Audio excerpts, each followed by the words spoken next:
Hey guys, welcome back to Jar is More. Today we're cooking some caramel slice. Now this recipe is from my grandma, so it's gonna be good because you know how good grandmas are at cooking. They're always good. Stop shaking the camera. What are you doing? I'll only be posting about once a week now because, as you probably know, school is back and it's back to online schooling and I really need to focus on my schoolwork. But at the same time, I do want to give you guys some good content and some nice recipes that you can still make. So yeah, pause. I'll only be uploading once a week, but I will bring out recipes and mainly it'll be for my hospitality because I'm doing a certificate in hospitality and the cooking will mainly be for it. So without further ado, let's get cooking this caramel slice. Oh man. First thing we will need is a cup of flour. So we're going to grab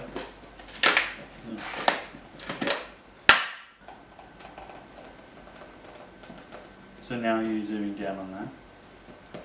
Or you don't zoom in, just as in like move. So we're going to put that cup of flour in our bowl. Now we will need half a cup of brown sugar.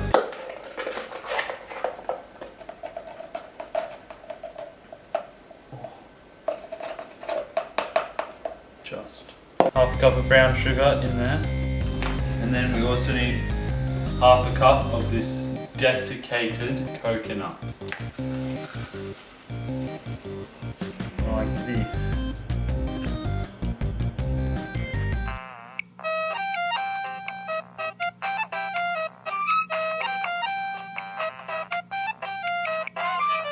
Now we're just going to mix the dry ingredients together.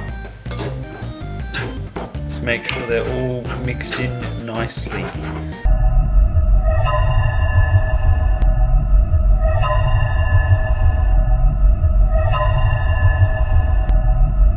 Now we're going to need 125 grams of unsalted butter. So that should be 125. Damn it, that's too much. Take some off that and get 125.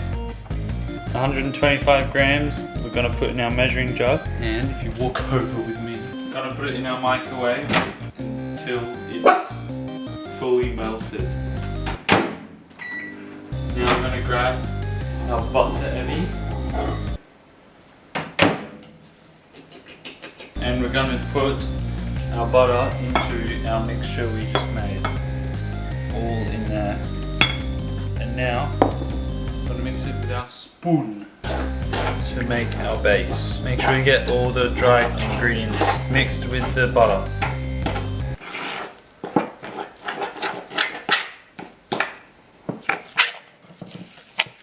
Now we're going to grab our mixture and put it into our tin, which I've prepared. And so this will be our base. So all we need to do is just spread it evenly across the tray.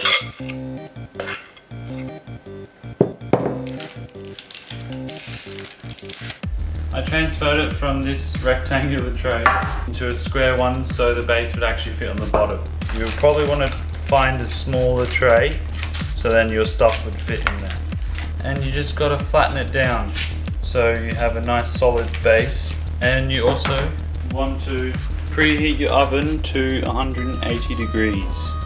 Okay guys, at the moment, I've got like no one to film me. This is going to be really bad quality and like my mom's filming and she's absolutely terrible. But got our base. I don't even know if you can see it. Got our base, right? And we're going to put it in the oven for 20 minutes. So we're going to open this, you know, just in case you didn't know how to do that. Oh, it's hot. Grab our base, chuck it in there, say goodbye, close the oven. Now we do our caramel, you know, just fill the caramel. And this video I actually think is going to be better quality if I'm filming it myself, because no one in my house can film at all. Bruh. Just need 60 grams of this now. We need 60 grams of this butter, and we're gonna put it in our saucepan, and we're gonna melt that along with our condensed milk and corn syrup. Now I just need to add 1 tin of condensed milk into here. Keep whisking Let all your condensed milk go in. Now we just need 2 tablespoons of golden syrup.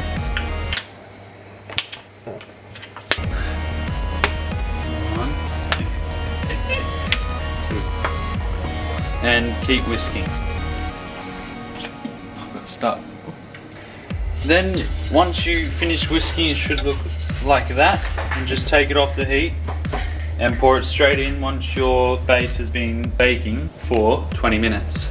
Now we've taken our base out of the oven and it's looking nice and golden and crisp. We're gonna grab our caramel sauce and just pour it right on there. Keep the oven on.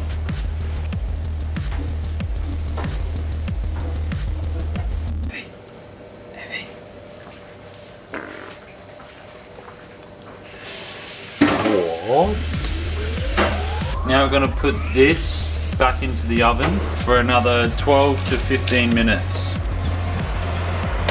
See you later. Now that's been baking in there, we're going to take it out and we're going to let that rest and cool, and then we'll make our chocolate sauce. Just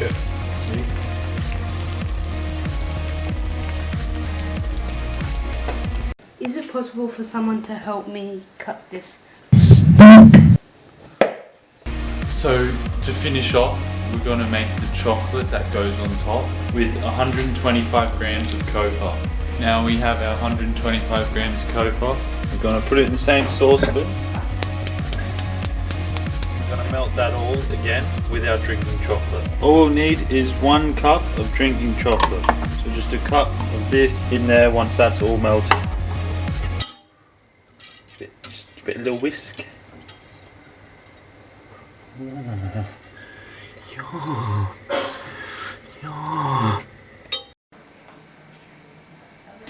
So the last bit of cocoa has just been dissolved, and so now it's like pretty much water, and we're just going to put our half a cup of drinking chocolate in. There's our cup of drinking chocolate. Pour that all in and get mixing right away until it's all dissolved. Oh, look at that. Oh, look at that. So quick, so quick.